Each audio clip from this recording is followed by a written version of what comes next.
بسم اللہ الرحمن الرحیم۔ نماز میں کلائی بچھانا، نماز میں یہ ہے کلائی بچھانا، یہ ایسے کر کے نا پھر سجدہ کرنا، کلائی کو اٹھا کے رکھنا، یہ لازم و ضروری ہے۔ اگر یہ کلائی بچھائی ہوئی ہے تو نماز مکروہ تحریمی واجب الاعادہ ہے، ایسے نہیں، ایسے۔ پھر اس کے بھی دو حکم ہیں۔ اگر آپ اکیلے نماز پڑھ رہے ہیں، جماعت میں نہیں ہیں، تو دو حکم ہیں۔ ایک تو کلائی اوپر ہونی چاہیے، دوسرا بغلوں سے دور ہونی چاہیے۔ اور اگر باجماعت میں ہیں تو کلائی تو بچھے نہ، لیکن یہ ایسے ہو۔ سرکار نے فرمایا اپنے بھائیوں کے درمیان نرم ہو جاؤ، تو کلائی۔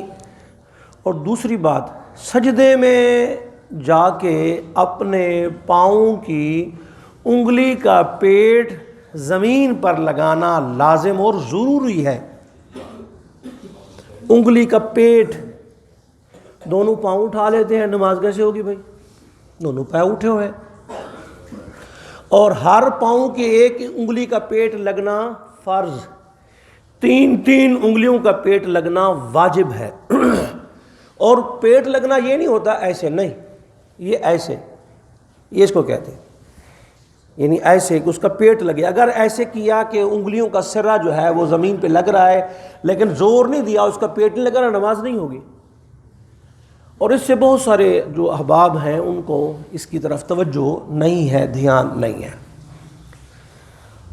صفوں کے اندر آقا کریم علیہ السلام نے فرمایا صفوں کو درست اور سیدھا کرو،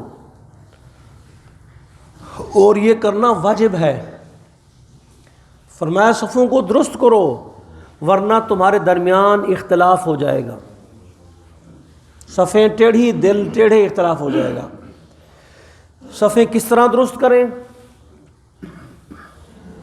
کیا طریقہ ہے اس کے درست کرنے کا؟ ایک تو طریقہ بناوٹی ہے، وہ کیا جی؟ پاؤں کے ساتھ پاؤں جوڑے جا رہے ہیں، یعنی پاؤں پھیلائے جا رہے ہیں اور جوڑے جا رہے ہیں۔ ایسا نبی علیہ السلام کی سنت سے ثابت نہیں ہے، نہ سرکار نے حکم دیا ہے۔ بالکل ایک حدیث کو لا کے دکھا دیں، کہیں بھی نہیں ہے۔ صحابہ کرام کہتے ہیں کہ ہم اس طرح جڑ کے کھڑے ہوتے، پاؤں سے پاؤں ملا ہوتا۔ مراد کیا ہے کہ ہم قریب کھڑے ہوتے، یہ نہیں کہ پاؤں سے پاؤں جڑا ہوتا تھا، قریب کھڑے ہونے۔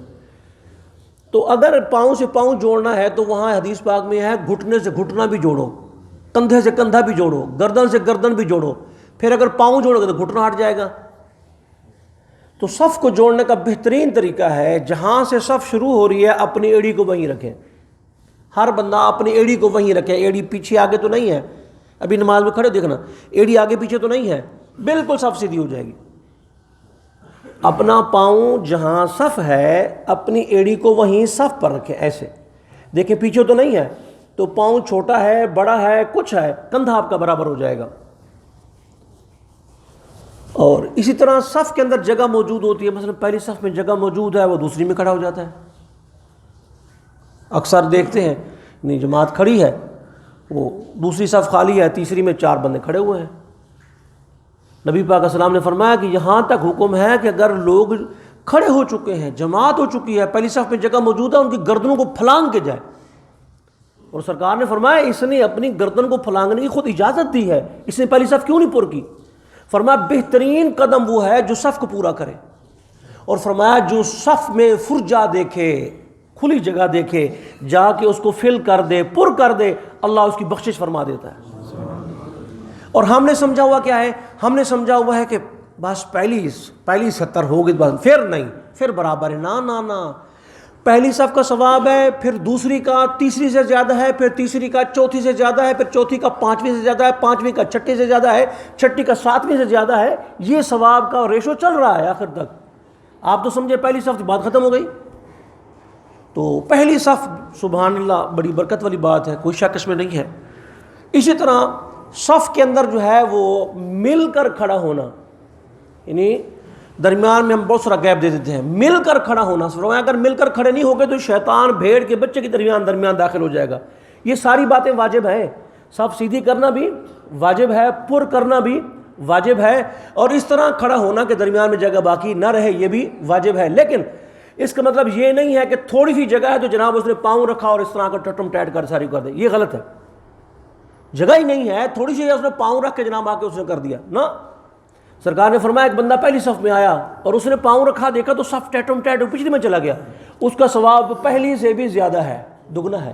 اور ایک تابعی تھے، ان کا نام تھا کعب بن احبار رضی اللہ تعالیٰ عنہ. وہ جب نماز میں آتے تو کہتے ہیں پچھلی صف میں جگہ ملی ہے. فرمایا میں نے اپنی کتاب میں پڑھا ہے، پچھلی صف کا ثواب بتاؤں میں؟ ہاں. انہوں نے کہا میں نے اپنی کتاب میں پڑھا ہے کہ وہ پہلی امت جو سرکار کی ہوگی، وہ پہلی صف والے اتنے نیک ہوں گے کہ ان کے سجدے کے سر اٹھانے سے پہلے اللہ پچھلوں کی بخشش فرما دیتا ہے. تو میں کہتا ہوں میری بخشش ہو جائے، پھر درجے تو بعد کی بات ہے. اللہ پاک عمل کی توفیق عطا فرمائے.